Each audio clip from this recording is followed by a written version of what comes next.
नमस्कार, मैं तृप्ति द्विवेदी और आप देख रहे हैं एबीपी गंगा। दिल्ली वासियों को विधानसभा चुनाव के नतीजों का इंतजार है। बस एक दिन बाद मतों की गणना शुरू होगी और क्लियर तस्वीर सबके सामने आ जाएगी। लेकिन चुनावी परिणाम से ठीक पहले फलौदी सट्टा बाजार ने अपने आंकड़ों में यू टर्न मार लिया है। जी हां, दिल्ली चुनाव पर फलौदी सट्टा बाजार ने एक और बड़ी भविष्यवाणी कर दी है। फलौदी सट्टा बाजार ने दिल्ली चुनाव के नए आंकड़े जारी किए हैं, जिसके मुताबिक 70 सीटों में से बीजेपी के खाते में 34 सीटें जा सकती हैं। वहीं आम आदमी पार्टी की बात की जाए तो 34 सीटें उनकी झोली में आने का अनुमान है। जबकि इससे पहले फलौदी सट्टा बाजार ने दिल्ली चुनाव को लेकर जो आंकड़े बताए थे, उसमें आपकी सरकार को पूर्ण बहुमत मिलती दिख रही थी। पहले फलौदी सट्टा बाजार ने आप के लिए 38 से 40 और बीजेपी के लिए 31 से 33 सीटें जीतने की भविष्यवाणी की थी।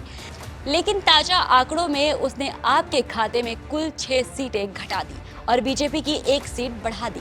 ऐसे में नए आंकड़े अरविंद केजरीवाल और उनकी पार्टी की टेंशन दोगुनी कर सकते हैं, क्योंकि अब आम आदमी पार्टी दिल्ली में जीत की हैट्रिक लगाती नजर नहीं आ रही।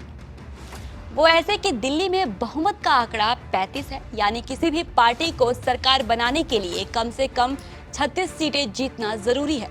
और अगर फलौदी सट्टा बाजार की भविष्यवाणी हकीकत में तब्दील होती है और बीजेपी के पाले में 34 सीटें आती हैं, तो वो किसी भी दल या निर्दलीय उम्मीदवारों के साथ गठबंधन करके सरकार बना सकती है। इतना ही नहीं, 27 साल बाद दिल्ली की कमान बीजेपी के हाथों में आ सकती है। बता दें कि दिल्ली चुनाव में 3 बड़ी एजेंसियों के एग्जिट पोल भी बीजेपी की ही सरकार बना रही है। अब तक कुल 14 एग्जिट पोल में 11 में बीजेपी, 2 में आप और 1 में बीजेपी और आम आदमी पार्टी में कांटे की टक्कर दिखाई गई है। फलौदी सट्टा बाजार के नए आंकड़े सटीक बैठ सकते हैं या फिर पुराने? हमें कमेंट सेक्शन में अपनी राय दें।